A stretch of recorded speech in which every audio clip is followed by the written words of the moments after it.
Halo semuanya, bersama saya Mohzen Fahrudin, panggil saja Bang Zen.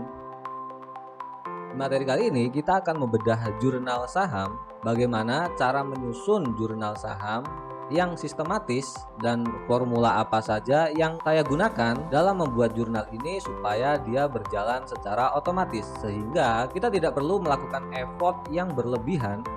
Kita cukup melakukan effort yang sedikit, kita tinggal hanya mencatat aktivitas kita, kemudian produk-produk turunannya sudah disediakan secara informatif dan berjalan secara otomatis. Oke, daripada teman-teman tidak penasaran tapi overthinking yang malah membuat teman-teman tidak bisa tidur, mari kita bedah satu per satu.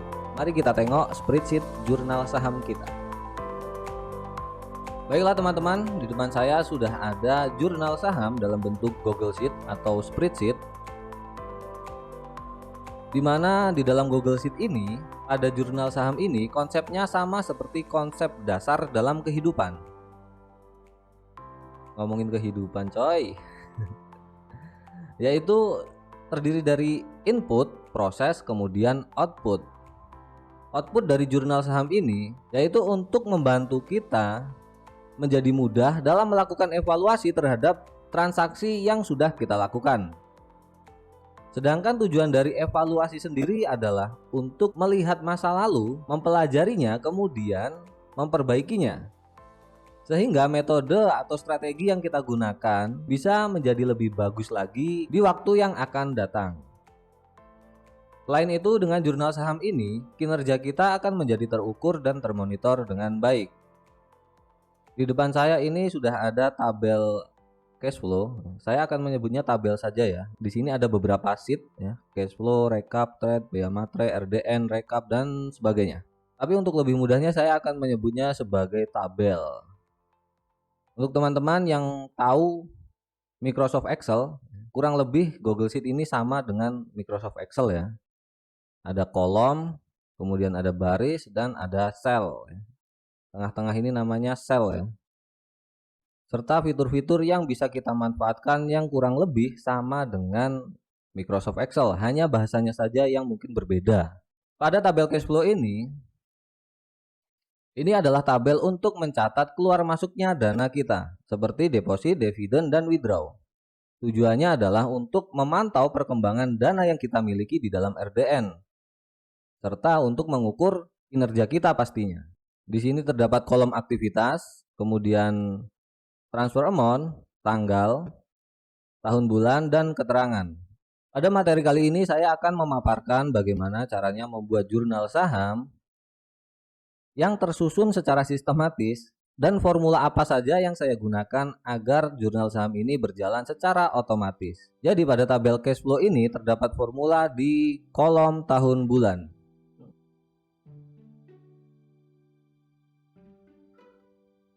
Oh ya, sebelum lanjut, saya ingin sedikit bercerita ya. Saya terjun di dunia pasar modal sejak tahun 2018. Dan pada tahun-tahun pertama, itu saya merasa kebingungan. Yang saya tahu hanyalah saham itu apa. Kemudian, oh ternyata saham itu bisa diperjualbelikan dan kita bisa mendapatkan keuntungan dari aktivitas tersebut.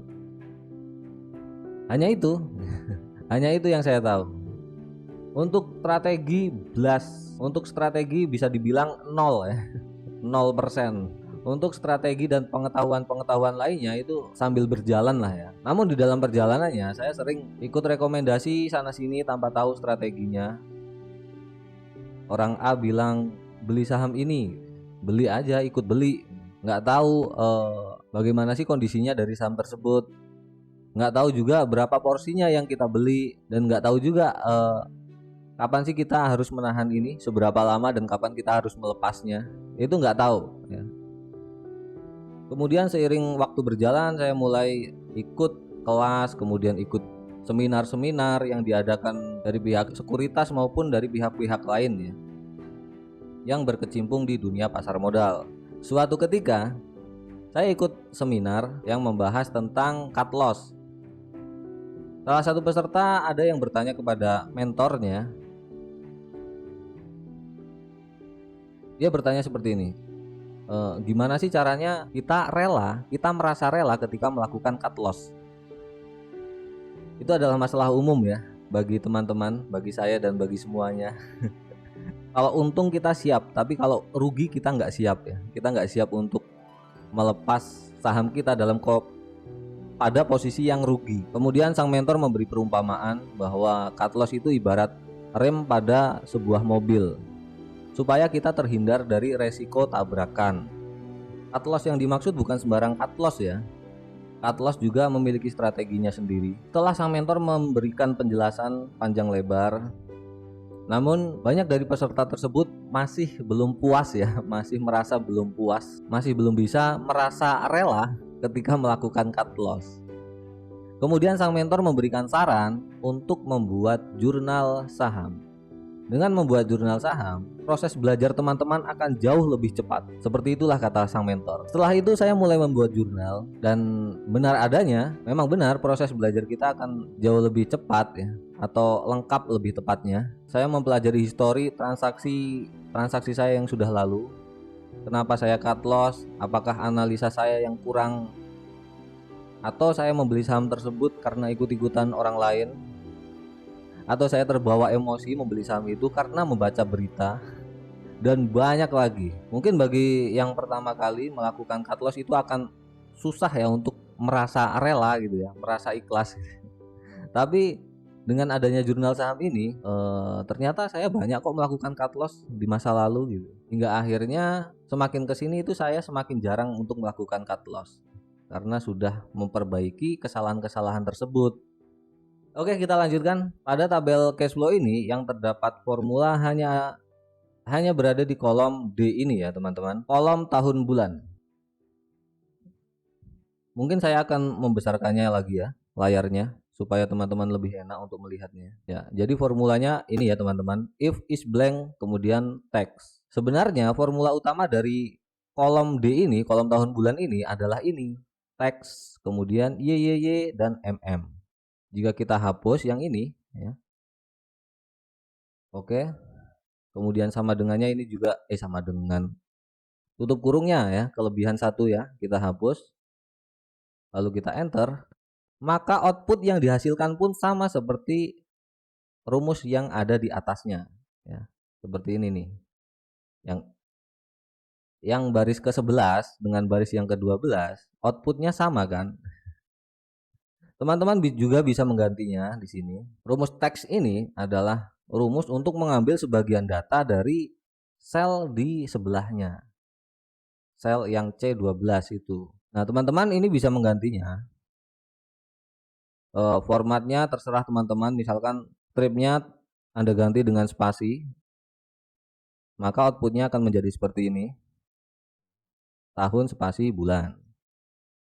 Bisa juga teman-teman balik ya. Bisa juga ini dibalik seperti ini ya, MM kemudian YYY ya. Atau mungkin yang hari gitu ya,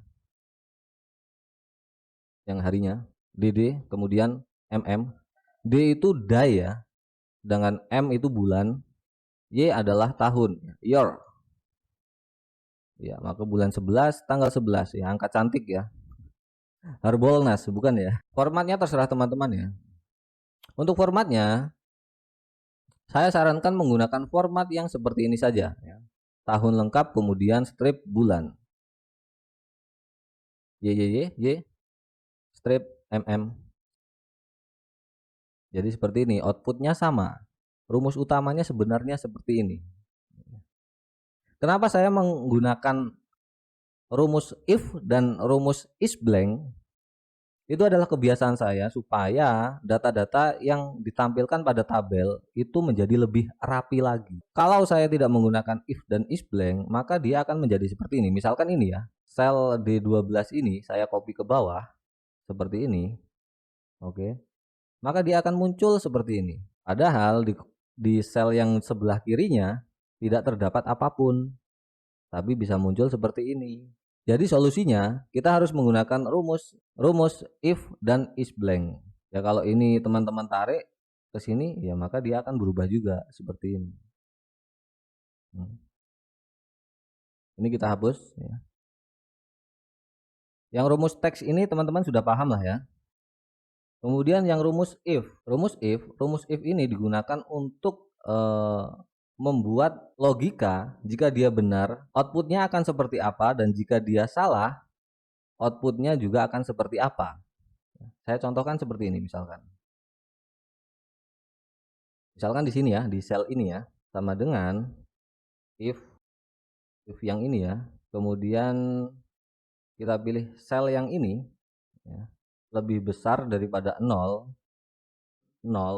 Di sini teman-teman juga akan mendapatkan petunjuk seperti ini ya. Ekspresi logika, kemudian jika dia nilainya benar akan seperti apa, dan jika dia salah akan seperti apa.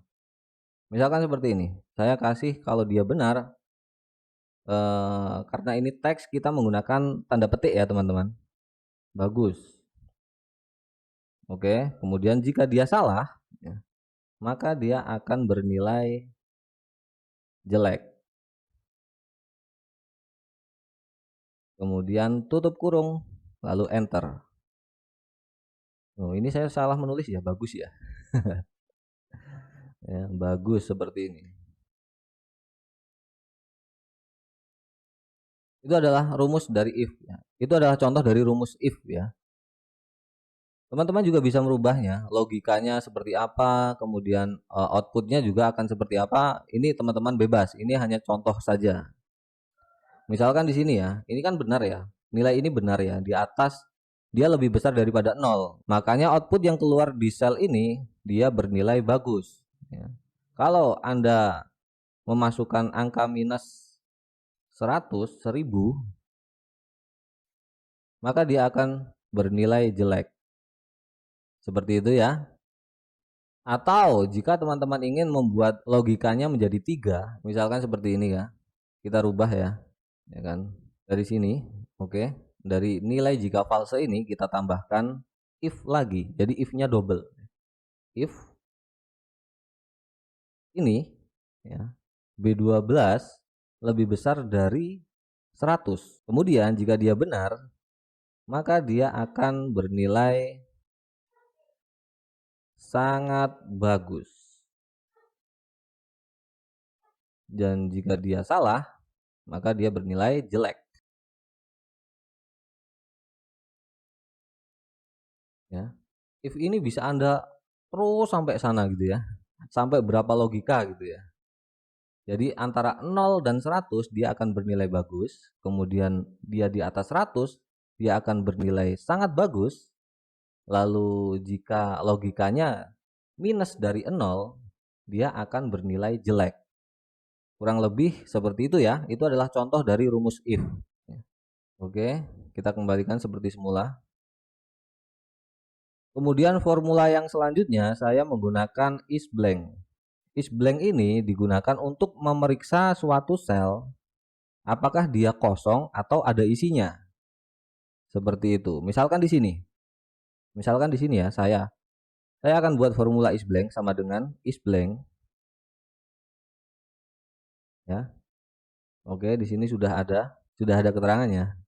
Kemudian di sini kita pilih yang sel B14 ini, lalu tutup kurung. Jika dia bernilai kosong, isBlank ya, blank adalah kosong ya. Jika dia bernilai kosong, maka dia akan di sini outputnya adalah true ya, benar. Kalau di sini ada isinya, apapun itu, maka dia akan berubah menjadi false, salah. Fungsinya untuk itu ya teman-teman. Dan kalau dikombinasikan, formulanya akan menjadi seperti ini. If, isBlank, dan text ya, seperti ini. Kalau ini tadi sudah saya jelaskan ya, kalau di copy dia akan seperti ini ya.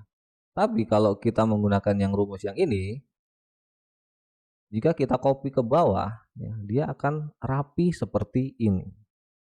Formula-formula yang saya gunakan dalam jurnal saham ini kurang lebih seperti itu. Justru lebih banyak saya menggunakan if, isBlank, dan sum if, dan sebagainya. Saya akan memaparkannya sambil berjalan ya. Lalu pertanyaannya, di sini sudah ada tanggal lengkap ya. Kenapa kita harus membuat kolom yang ini juga? Tahun bulan. Ini dimaksudkan untuk memudahkan kita dalam melakukan rekapitulasi ya, dalam merangkum semua data-data yang ada di tabel ini. Kalau tabelnya seperti ini saja, maka cara bacanya akan ribet ya. Berapa sih jumlah deposit kita selama ini?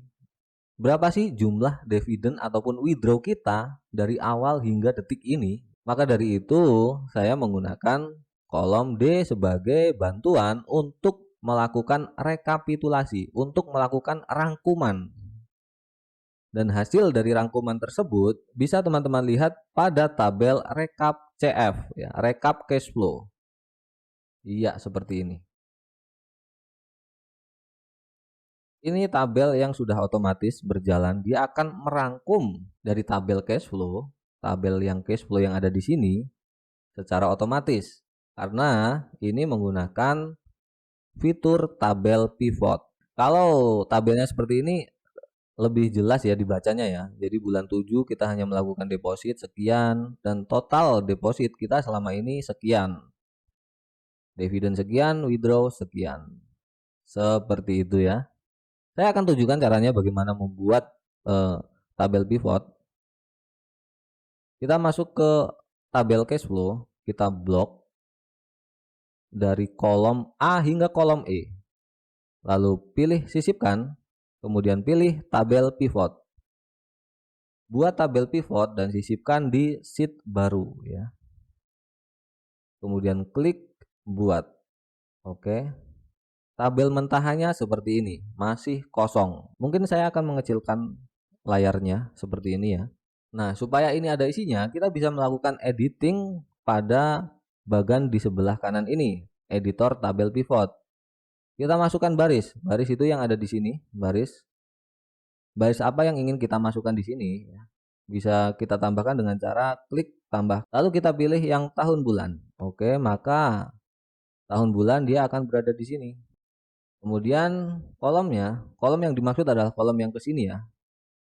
Ini kita bisa lakukan penambahan dengan cara kita pilih yang aktivitas dengan cara tarik di sini seperti ini bisa, atau dengan cara klik tambahkan juga bisa.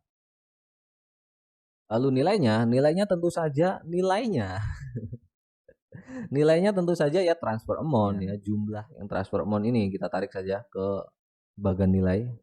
Iya, maka dia akan muncul seperti ini. Saya tidak ingin menampilkan grand total yang ini ya, maka saya akan menghilangkan centang pada kolom aktivitas. Kita klik ya, maka dia akan hilang. Kemudian di sini kan terdapat yang kosong ya teman-teman. Kita bisa memfilternya supaya kolom-kolom yang kosong ini tidak muncul dengan cara filter tambahkan, kita tambahkan aktivitas. Lalu di sini untuk statusnya kita pilih, kemudian kita pilih yang filter menurut ketentuan. Kita pilih yang tidak kosong ya. Kemudian oke. Iya, maka dia akan menjadi lebih rapi seperti ini. Data-data yang kosong di sini sampai ke bawah ini, dia tidak akan terbaca di dalam tabel pivot kita. Dan satu lagi teman-teman yang harus teman-teman ingat dalam membuat tabel pivot, teman-teman harus mengebloknya dari kolom A hingga kolom terakhir ya. Jangan membuat tabel pivot hanya di tabel ini saja. Jika ada penambahan data di baris-baris berikutnya, maka data tersebut tidak akan terbaca di tabel pivotnya. Maka dari itu yang harus kita lakukan adalah mengeblok dari kolom A hingga kolom terakhir. Seperti itu. Misalkan ini saya contohkan ya. Ini kan terakhir di bulan 11 ya. Saya ingin membuat yang di bulan 12. Misalkan seperti ini, apa ya? Deposit ya. Deposit 10 juta. Tanggalnya 12 2022. Maka dia akan otomatis ya.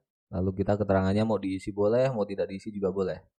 Maka dia akan otomatis terbaca di sini. Ya. Begitu juga di sini. Iya.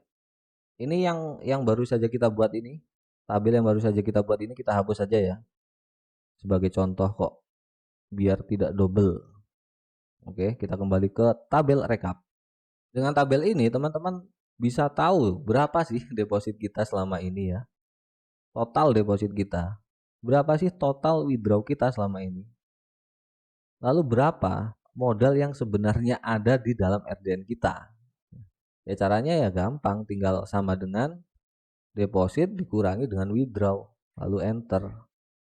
Ya, angkanya sama dengan yang ini ya teman-teman. Ini adalah total modal saya yang sebenar-benarnya. Kenapa saya membuat tabel tersendiri di sini? Supaya lebih rapi lagi tentunya. Kalau kita hanya menggunakan rumus seperti ini, kita akan repotan gitu ya, memindah-mindah rumusnya atau menghapus rumusnya atau apalah itu ya. Misalkan kita ya, yang data yang tadi ini, deposit ini kita hapus. Jebret. Kita kembali ke rekap cash flow, maka dia akan nol. Masa kita harus memindahkan ke sini gitu ya. Merepotkan ya. Sangat merepotkan. Maka dari itu, tabel ini saya butuhkan untuk merekap, untuk menghitung modal asli kita yang datanya diambil dari pivot tabel sebelah ini. Pada sheet ini, pada sheet rekap cash flow ini, formula yang saya gunakan adalah get pivot data. Jadi ini data dari ini, total deposit, akan secara otomatis dia akan lari ke sini. Begitu juga dengan withdraw. Teman-teman bisa membacanya di sini. Kalau kita hapus dia akan keluar keterangan seperti ini ya. Value name ya. Kemudian pivot table cell, original column, dan pivot table item. Sebenarnya formulanya seperti itu ya. Teman-teman bisa membaca detailnya dengan cara menurunkan ini tanda seperti ini. Iya, maka di sini terdapat keterangan-keterangan yang teman-teman bisa baca. Value name ya. Value name saya beri nama di sini deposit. Ya, kemudian any pivot table cell. Ini adalah sel pertama dari tabel pivot. Jadi sel pertama ada di sini, ya kan? A1. Kemudian kita titik koma lagi. Lalu kita pergi ke original column. Original column di sini yang dimaksud adalah tabel pivot ini kan data sumbernya ada di sini, ya kan? Maka kita masukkan yang di sini. Oke, kita klik kemudian titik koma. Lalu di sini pivot item. Kita kembali ke rekap cash flow ya. Kita lanjutkan formulanya ya, yang ini. Nah, pivot itemnya teman-teman bisa pilih yang ini, yang G mana? Kok di sini? Kok di belakang? Kok di belakang sini ya? Ini harusnya di sini nih. Ini kita hapus ya. Kita ke sini. Ya. Pivot itemnya teman-teman bisa pilih yang G1. Kemudian enter. Maka datanya yang muncul adalah data yang ini. Gitu ya. Total dari aktivitas deposit. Begitu juga dengan yang withdraw juga sama. Kemudian yang ini rumus biasa ya. Rumus biasa maksudnya dia cuman sama dengan G ini deposit dikurangi dengan withdraw. Kemudian enter. Udah, itu aja. Teman-teman mungkin bingung ya. Kenapa rumus yang ada di H ini, yang ada di withdraw ini berbeda dengan rumus yang ada di sini? Perbedaannya terdapat pada lambang dolarnya itu loh teman-teman. Ini lambang apa sih namanya? Lambang dolar kan? Ya, dolar ya. Itu sebenarnya adalah untuk mengunci sel supaya dia tidak berubah-ubah. Lambang dolar itu bisa kita munculkan dengan cara klik F4 atau dengan cara secara manual ya, di tombol nomor 4 itu juga bisa. Tapi lebih cepatnya kita tekan F4 saja, maka akan muncul simbol dolar seperti ini. Kalau dia terkunci, walaupun kita geser kemanapun, ya dia tetap akan sama. Sedangkan yang ini, rumus yang ini yang tidak dikunci, kalau kita geser ke sini, dia akan rusak rumusnya ya. Karena dia sudah bergeser-geser ya. Maka dari itu kita kunci. Kita undo. Misalkan seperti ini nih, kunci ya. Kita menguncinya seperti ini. Sama dengan ya. Kemudian H2. H2 ini teman-teman ingin menguncinya ya. Lalu teman-teman tekan tombol F4 yang ada di ketikan itu, yang ada di ketikan depan kalian itu, F4 ya, maka dia akan langsung mengeluarkan simbol seperti itu. Tinggal teman-teman lanjutkan rumusnya saja seperti itu ya. Misalkan tambah ini gitu ya. Kemudian enter. Ya, maka dia akan mengunci seperti ini. Kalau kita geser, ya dia akan nilai yang keluar adalah nilai yang kita kunci gitu ya. Karena kan G4, kemudian G5, G6 dan seterusnya ini kosong kan nilainya. Penambahan dari ini dan ini dan ini. Outputnya ya seperti ini. Gitu ya. Kita hapus. Hanya sebagai contoh saja ya teman-teman. Oke, kita lanjut. Kalau teman-teman lihat di sini ya, ini adalah simbol untuk melihat semua sheet, termasuk sheet yang disembunyikan. Di sini ada cash flow, recap cash flow, trade biaya materi dan lain-lain, sama seperti yang ada di sini ya. Dan yang ini, yang warnanya agak redup, ini adalah sheet yang disembunyikan. Kita klik saja untuk memunculkannya. Iya, maka dia akan muncul seperti ini. Kenapa saya buat ini sebenarnya? Ini sebenarnya tabel ini sama seperti tabel yang ada di sheet cash flow ini, sheet recap cash flow ini. Ya, saya integrasikan, saya sambungkan ke sini. Kenapa saya pisah? Untuk membantu saya menaikkannya, untuk mengkonversinya menjadi sebuah aplikasi di Google Apps Sheet nantinya. Bagaimana cara membuat aplikasi Google Apps Sheet? Ada di materi berikutnya. Silahkan teman-teman cek, ada di playlist dalam kelas ini. Saya di sini hanya membongkar saja semua jurnal saham, semua isi dan jeroan-jeroan dari jurnal saham ini ya teman-teman. Karena tabel ini sudah ada di dalam recap cash flow ini, maka sheet ini tidak perlu ditampilkan ya, kita sembunyikan saja. Oke, akan menjadi lebih rapi seperti ini. Kita lanjut ke tabel perdagangan saham, yaitu sheet trade ya. Kita ke yang paling bawah ya. Oke, tabel trade ya. Tabel untuk mencatat perdagangan saham kita, jual beli saham kita ya. Di sini terdapat beberapa warna, yaitu kolom hijau, merah, putih, dan abu-abu. Yang maksudnya hijau ini adalah kolom untuk beli, yang merah adalah kolom untuk jual, dan kolom yang putih ini untuk memisahkan saham-saham yang sedang kita miliki dengan yang sudah kita jual. Tujuannya supaya kita bisa membuat tabel portfolio seperti itu ya. Lalu kalau kita geser ke sini, ini kebesaran nggak teman-teman? Sebenarnya bisa dikecilkan ya dengan cara klik seperti ini. Kalau Anda ingin melihat yang lebih lengkapnya lagi, iya ya. Tapi takutnya nggak kelihatan ya. Jadi jumlah kolomnya ada segini ya teman-teman. Ada berapa kolom nih? Ada 20 kolom pada tabel perdagangan saham. Tapi di sini yang perlu kita lakukan journaling hanya ada di 7 kolom ini saja. Sisanya dari sini ke sini sudah berjalan secara otomatis. Tentu saja menggunakan rumus-rumus ya. Formula-formula seperti ini nih.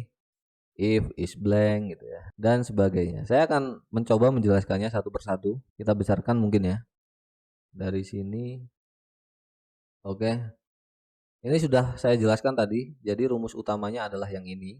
Kemudian sisanya ke belakang adalah rumus bantuan. Gitu ya teman-teman. Lalu yang kolom status. Ya ini. Ini sama seperti yang saya jelaskan tadi. Untuk membuat kriteria dari logika-logika yang sudah kita atur. Jadi kalau saham itu kita sudah kita jual, maka outputnya adalah done, statusnya adalah selesai. Dan kalau saham itu belum kita jual, statusnya adalah stock. Dan kalau jumlah lot yang kita jual itu lebih besar daripada jumlah lot yang kita beli, maka dia akan bernilai oversell. Misalkan ini ya, kita berada di sell ini. Ini kan jumlah lot yang kita jual 165. Sama seperti jumlah lot yang kita beli 165 juga. Maka sisa portfolio adalah 0. kemudian statusnya down. Kalau jumlah lot ini yang kita jual ini lebih besar daripada jumlah lot yang kita beli, maka apa yang akan terjadi? Misalkan kita rubah menjadi 700. Dia statusnya akan berubah seperti ini, oversell, ya. Menandakan bahwa ente salah dalam melakukan pencatatan pengisian jumlah lot. Kalau kita lebarkan seperti ini, ya, oversell, maka kita kembalikan saja 165. Oke, maka udah beres.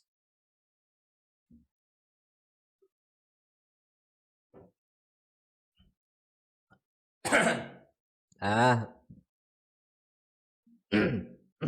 ada gas yang mau keluar kan dari perut sembari pada saat saya minum kopi. Jadi dia bertabrakan dan rasanya sakit sekali di tenggorokan. Saya akan menerangkan output dari tabel portfolio nanti ya teman-teman ya.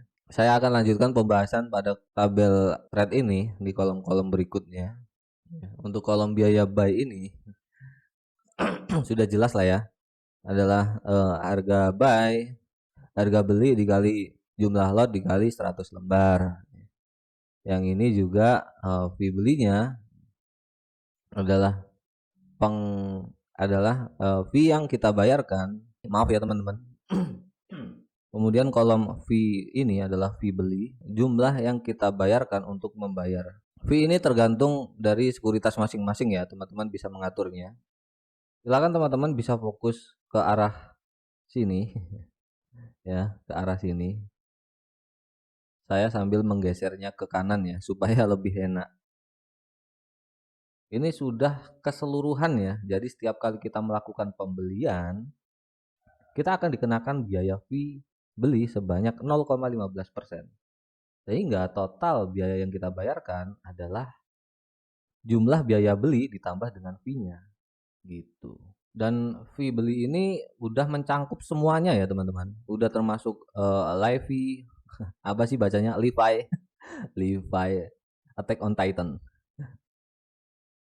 Divider. Cause I don't give a fuck what you say. Yeah, I'ma do shit my way.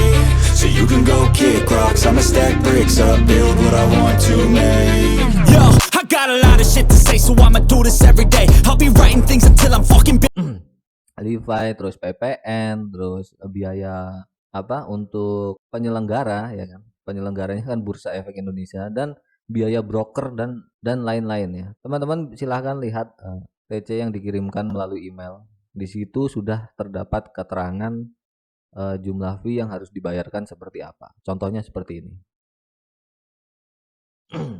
Mungkin saya akan menggesernya ya supaya nggak kejauhan dengan formula yang ada di atas itu. Oke, segini. Ini sudah saya terangkan ya, penjumlahan dari biaya beli dan fee beli. Lalu biaya sell. Pada biaya sell ini saya menambahkan rumus if dan is blank. Sudah saya terangkan tadi ya. Jadi kalaupun di sebelah sini kosong, ya kan? Di sebelah sini kosong, maka di sini juga akan kosong gitu. Akan lebih rapi lagi gitu ya. Kalau kita tidak menggunakan rumus is, rumus blank ini, maka dia tidak rapi seperti ini ya teman-teman. Ya, rumusnya akan menjadi 0 seperti ini. Karena saya suka kerapian, walaupun rambut saya tidak rapi. Jadi saya menggunakan rumus tambahan supaya terlihat lebih rapi lagi. Ini sama ya, biaya sell adalah sama ya. Harga jual dikali jumlah lot dan dikali 100 lembar. Lalu fee yang kita bayarkan, fee jualnya di sini saya menggunakan sesuai dengan yang sudah ditentukan oleh sekuritas. Kemudian total biaya sellnya akan menjadi seperti ini. Jumlah biaya sellnya seperti ini, 5,9, lalu dikurangi dengan fee jualnya. Jadi uang yang Anda dapatkan, uang yang teman-teman dapatkan adalah sudah dikurangi dengan fee jualnya. Kalau pada aktivitas yang beli ini, ya, ini kan ditambahkan ya, biaya beli ditambah fee beli. Ya. Kemudian kalau yang di sell ini, dia dikurangi. biaya sel dikurangi dengan fee sel, maka total biaya selnya segini. Kita lanjut. Oke, untuk total fee ini adalah penambahan jumlah fee yang harus kita bayarkan dari satu kali transaksi jual dan beli suatu saham. Jika teman-teman melihat rumus seperti ini ya, yang if dan is blank, silakan teman-teman fokus saja pada rumus yang terakhir ini. Ini adalah rumus yang aslinya ya, yaitu penambahan dari fee beli dan fee jual ya. Rumus yang ini, if is blank ini adalah rumus bantuan supaya terlihat lebih rapi lagi, seperti itu. Jadi setiap kali Anda selesai melakukan transaksi beli maupun jual, maka total fee yang Anda bayarkan adalah berada di kolom ini, kolom total fee ini ya. Kemudian kolom gain loss ini adalah selisih dari total biaya sell dikurangi dengan total biaya beli. Ya, maka di sini terdapat keuntungan sekian ya, dan di sini juga terdapat kerugian sekian. Dan persentasenya adalah persentase dari ini dengan total biaya beli kita yang kita bayarkan. Jadi pada transaksi ini saya untung 17,29%. Kemudian kolom selanjutnya tempo. Tempo ini adalah jumlah total hari sejak kita beli saham hingga tanggal kita menjual saham. Jadi saya menyimpan saham ini selama 56 hari. Rumusnya seperti ini. If Anda sudah paham lah ya. Kemudian today dan that if. Mungkin saya akan menerangkan sedikit tentang rumus ini ya. Today itu adalah rumus hari ini. Kemudian enter, maka dia akan muncul tanggal di mana tanggal hari ini. Kemudian rumus that if. Mungkin saya akan ke sini. That if itu adalah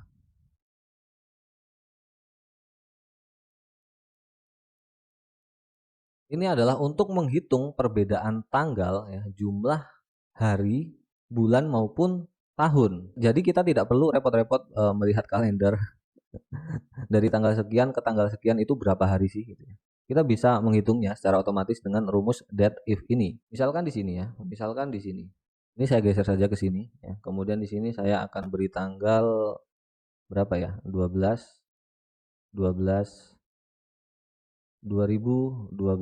ya, seperti itu. Dan untuk menghitung jumlah harinya kita menggunakan rumus that if, sama dengan that if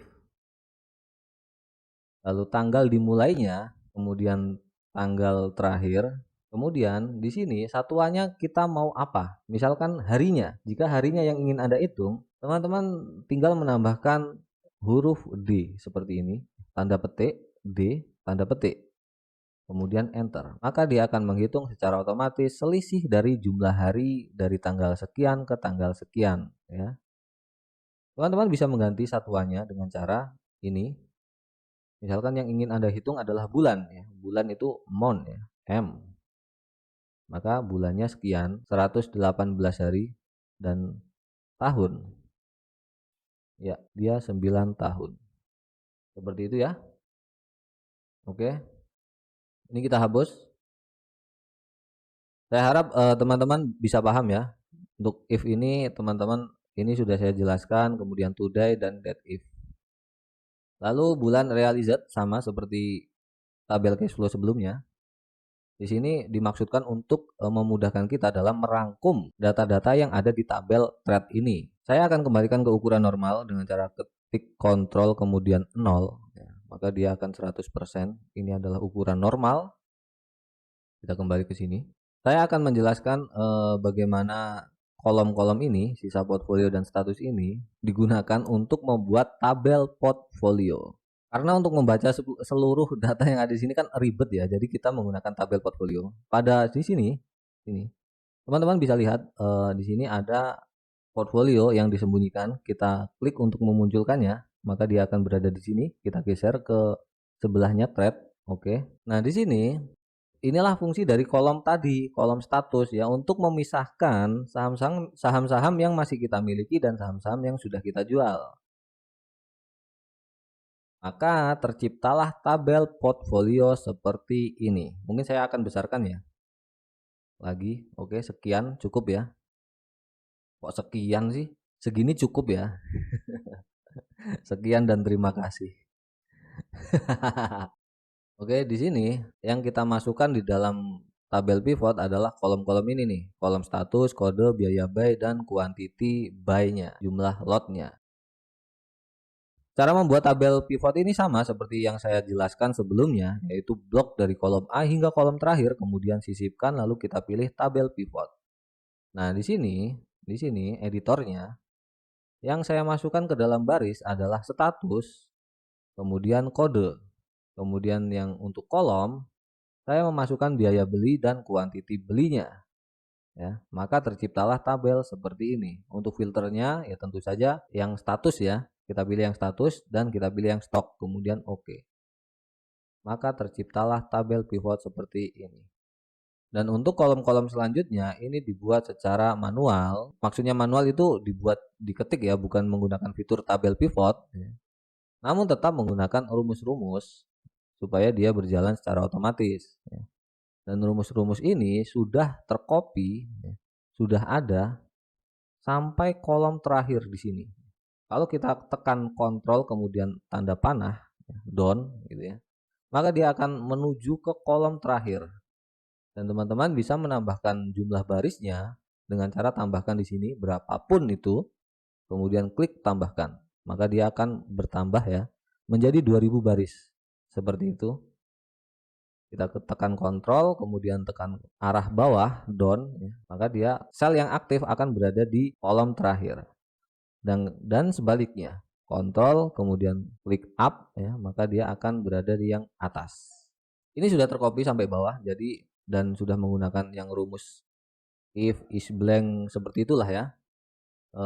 Jadi terlihat lebih rapi seperti ini, lebih clean lagi. Saya akan jelaskan yang average price terlebih dahulu. Sel yang aktif akan saya turunkan ke sini ya. Ini mungkin rumus baru bagi teman-teman. Saya akan mencoba menjelaskannya secara singkat. If error ya. If error adalah untuk mengantisipasi apabila terjadi error. Jadi di kolom average price ini, teman-teman bisa membolak-balikannya ya. Boleh ya. D3-nya yang di sini atau 100-nya yang di sini juga boleh. Yang penting dibagi 100. Karena satuan dari harga saham itu kan adalah per lembar ya, bukan per lot gitu ya. Jadi kita harus membaginya dengan 100. Dan kalau ada peraturan baru, saya dengar-dengar akan ada peraturan baru. Jadi satu lot itu berapa ya? 10 lembar atau berapa gitu. Kalau dulu kan 500 ya.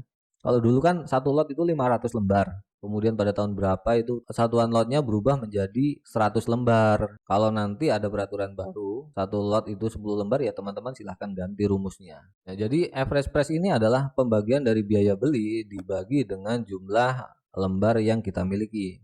Gitu ya. Maka hasilnya seperti ini. Kenapa saya menggunakan if error? Kalau kita tidak menggunakan if error dan terjadi error, maka dia akan nggak clean gitu ya, nggak bersih. Misalkan seperti ini. Ini if error. Oke, rumusnya kan sebenarnya ini ya kan. Kalau tidak menggunakan if error, jika kita tarik ke sini, maka dia akan terjadi kesalahan fungsi seperti ini. Ya. Pembaginya adalah kosong, 0. Kalau kita menggunakan if error, maka dia akan lebih clean seperti ini. Seperti itu ya. Seperti ular. Mungkin ada yang bertanya seperti ini. Kenapa average price ini tidak menggunakan fitur yang ada di tabel pivot saja gitu ya. Misalkan ini ya, ini saya geser dulu. Ini saya insert dulu ya. Ini saya sisipkan satu kolom di sebelah kiri. Kalau kita menggunakan fitur yang ada di tabel pivot ya. Seperti ini. Pada bagan nilainya kita tambahkan harga buy-nya, kita taruh di sini. Di ujung sini, maka dia di sini terdapat sum of harga buy. Nah, sumnya ini kita ganti menjadi average. Ya. Harga rata-ratanya sama seperti ini. Outputnya sama seperti ini. 840, 1850, 1850 ya. Outputnya sama. Kenapa kita tidak menggunakan fitur yang ada di tabel pivot saja? Kenapa kita harus menggunakan rumus seperti ini? Karena apabila terjadi kasus seperti ini, jika kita melakukan pembelian pada saham Mayora, misalkan kalau kita melakukan pembelian pada saham Mayora itu 2 kali, itu lebih dari 1 kali, maka outputnya akan berbeda. Oke, mari kita contohkan. Kita kembali ke tabel trade. Ya, di sini saham Mayora saya melakukan pembelian sebanyak 1 kali ya. Yang ini, oke. Kemudian saya melakukan pembelian lagi pada saham Mayora MYOR pada tanggal berapa kayak gitu ya, 1 bulan 11 tahun 2022. Oke, seperti ini. Lalu harga belinya saya beli di harga 2000. Misalkan seperti itu ya. Kemudian quantity buy-nya saya beli 50 lot. Oke. Dan biaya buy ini kita copy ya rumusnya ya. Inilah kalau kita mengetik secara manual di Google Spreadsheet, maka dari itu saya konversi menjadi F-sheet supaya lebih mudah lagi. Jadi kita tidak perlu repot-repot harus mengcopy rumusnya ke bawah seperti ini. Iya. Oke, seperti ini ya. Oke. Pertanyaannya harga rata-ratanya berapa? Outputnya akan berbeda di tabel portfolio. Mari kita lihat. Iya, berbeda kan? Ya. Yang menggunakan tabel pivot harga rata-ratanya ini mungkin nggak kelihatan ya. Saya akan rubah warnanya menjadi warna hitam. Ya, begini ya, biar kelihatan. Dari tadi nggak kelihatan ya, maaf ya teman-teman. Kita lanjutkan. Kalau menggunakan fitur dari tabel pivot yang harga buy ini, kita rangkum menurut harga rata-ratanya. Dengan rumus yang kita buat secara manual, kenapa bisa berbeda? Karena harga rata-rata yang ada di sini adalah harga yang dibagi 2 kali. Seperti pembaginya itu 2 kali dari aktivitas pembelian ini. Saham Mayora ya, ini ditambahkan kemudian dibagi 2 karena itemnya ada 2 ya. Seperti ini, average dari ini kemudian enter ya. Maka nilainya seperti ini nih. Kalau kita menggunakan fitur tabel pivot, maka yang dirangkum maka nilainya akan sama seperti ini. Ini tidak benar. Ini salah gitu. Ini salah gitu. Yang benar ya yaitu tadi. Karena jumlah lotnya kan seperti ini. Jumlah lotnya kan sebenarnya 75, ya kan? Jumlah lot dari saham Mayora itu adalah 75. Ya, total dari ini. Kalau kita menggunakan average yang ini, maka output pada biaya selnya itu juga akan salah dan akan berefek domino ke tabel-tabel yang lainnya, ke kolom-kolom lainnya gitu. Misalkan seperti ini ya. Ini saya copy ya.